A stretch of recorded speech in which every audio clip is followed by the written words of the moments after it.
Welcome to Rustbuster's installation guide for Chevy's 1981 to 1987 CK10. Before we begin, if you're uncomfortable with any of the processes listed in this guide, we strongly suggest you seek the work of a professional.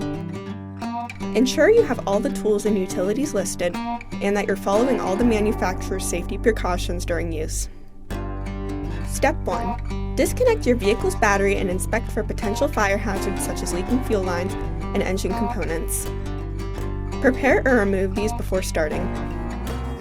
Finally, clear the work area of any safety hazards. Step 2. Lift up your vehicle. Remove the 8 rivets located on the top and bottom of your frame rail retaining your factory center crossmember. After cutting out the rivets, punch them out with a hole punch. Repeat on both sides. Remove your factory crossmember and its support plates. Then, grind the frame free of rust and debris, revealing bare metal. Step 3.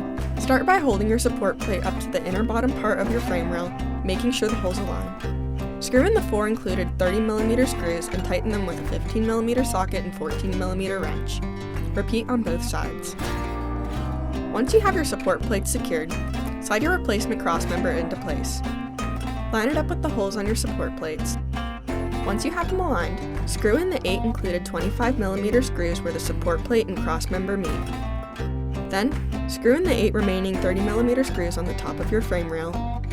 Tighten them with a 15mm socket and 14mm wrench. Finally, paint the part with primer or other rust inhibitor to help prevent or reduce the risk of rust formation. We recommend our Rustbuster Rust Converter and Primer Spray Paint. Then you're done!